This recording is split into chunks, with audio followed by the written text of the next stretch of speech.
What's up?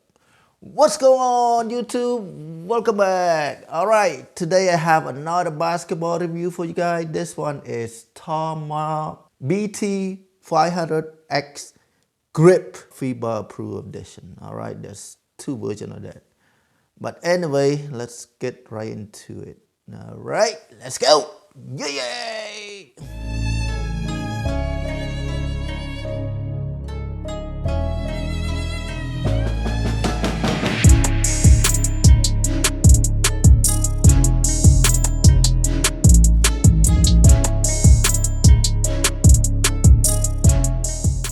All right, guys, we have the ball here, the Tarmak BT500x Grip FIBA edition. All right, there's two versions. One is FIBA, one is without FIBA. So this one is the one without FIBA approval. This one is FIBA approval.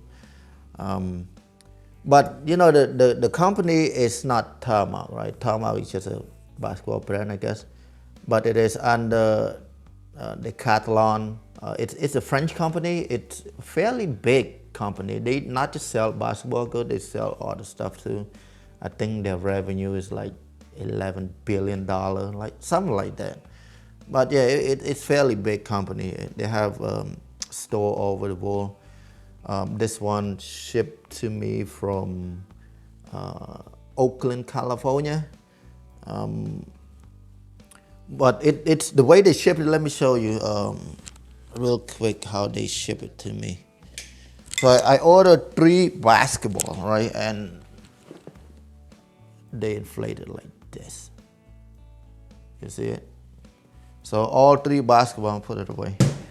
All 3 basketballs like that, even that one and this one. I prefer to not get shipped like that because it's damaged this part. You know, that's what happened a lot of time when basketball gets shipped to you deflated. The wow usually is the one that get messed up. But anyway, let's get into the look of the ball, right? The ball look dark, right? Very dark brown color, not like your traditional, you know, orangey looking basketball.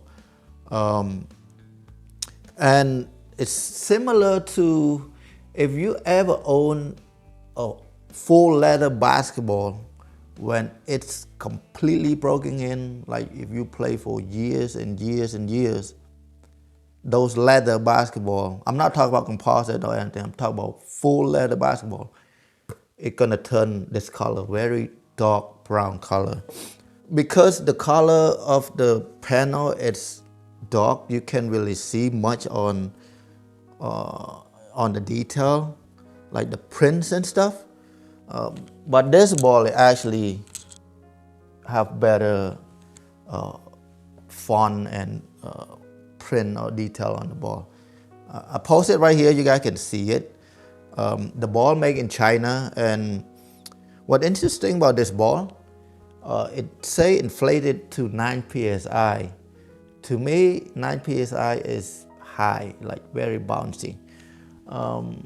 But maybe because the material they use on this ball is, it's not composite or microfiber leather material. It is a polyurethane material.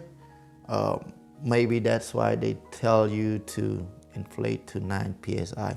Unlike this ball they tell you to inflate 4 to 5 psi. That's too flat. This one is inflated to 9 psi. That's too much. That's too bouncy. So stay between 7 to 8 psi. Also, the pebble, it's the print on the pebble is flat to the surface. It's not right, and very condensed, like close to each other. No pattern. It's random pattern on the pebble. The channel is pretty okay. It's grippy, I would say, and the depth is not that deep, but it's wide. Like you can see it here. It's pretty wide. It's very grippy and soft feel. Similar feel to the, I would say, the Wilson Solution Wave game ball, and not the Evo, but the Wilson NCAA official game ball, the old one, not the Evo edition. All right, it have that spongy feel and soft. But the other ball that I just mentioned, it's a little bit more solid or harder than this one because the other ball is made from composite leather. The grip really good because the material is not, it's not leather. It's kind of a chemical based material. What they use inside, it's actually, I find it a little bit confusing or conflicting information on their website. So on the brief description, it say 70% polyester and then 30% is nylon. But on the product description, it say 50% rubber, latex, and 50% boro. To me, it seemed like more like a 70% rubber, polyester, and 30% nylon. Let's talk about how this ball performed a little bit. I actually was able to take it to the gym yesterday for a little bit, maybe like an hour and a half. The ball is, it's grippy. It's no doubt this ball very grippy. The bounce is a little bit inconsistent to me. It feels like it bounced flat to the ground, not flat, like it stick to the ground. It's not that, what's the word, responsive, right? So this one, it's kind of feel like it stick to the ground, right? It's just like you bounce and just stick, right? Not like the other one. It's not stick at all. The shooting is good, I guess. A lot of forgiveness. What do I mean by forgiveness? If you watch my last review on this ball, the Mikasa CF7700, that ball is no forgiveness. When it hit the rim, it just bounces off like crazy. Because it's so bouncy. With this ball, it's opposite. A lot of roll into the basket, you hit the rim, it barely bounces off the rim, right? A lot of time it will just roll into the basket. It doesn't fall, like bounce too far off from the rim. So I guess it's a good thing. But you trade off with the bounce or the control of the ball. That's why I say it's not that consistent, because I feel like the ball is stick to the ground when you bounce it. And then another thing I noticed is this part right here, the BT500 logo part.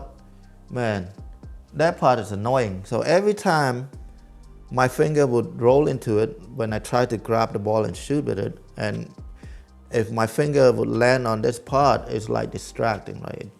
My mind's like, oh, what was that? It's similar feel to the Wilson NBA Authentic series. If you watch that review, yeah, it's not good. It's annoying. But I feel like the Wilson is worse because the logo is so big. But this ball's only this part. The Tarmak part is okay. It's kind of slippery, but not too bad. This one have that slippery feeling to it. So whatever the paint they use, it's not good for shooting. Yeah, this ball weighs 608 grams. The dimension of it is 9.5 inches. So it's pretty standard. But yeah, man. Other than that, it's okay. Ball, I guess. It's probably good for outdoor. I haven't played outdoor yet, but because it's softness, it's probably nice. But I don't think it would last on the concrete floor, right? If you play on the concrete court, not those fine sand court, but the concrete one, the one that rough texture, the ball probably not gonna last that long. But for indoor, I think it'll be good. The price range on this is good too. I think I pay $40 for this, free shipping. So for $40, I guess it's a fairly good price, good basketball. This ball is used a lot by overseas, right? People who live overseas, they use this ball because the price point, their It's more affordable. I think even if you buy it overseas, like you know, in the less developed country, it's probably a lot cheaper than this. So for me in the U.S., I pay $40. All right, so but yeah, that's that. You know, I'm gonna maybe take it to the gym later in a few hours and play a little bit more with this ball and see how it is. And then if you guys have any questions, just comment in the section below. And once the order ball arrive, I will do a review on that too to see if it's even better than this one. All right, like the video, subscribe if you want. You don't want to, whatever. But anyway, peace, guys. Yeah.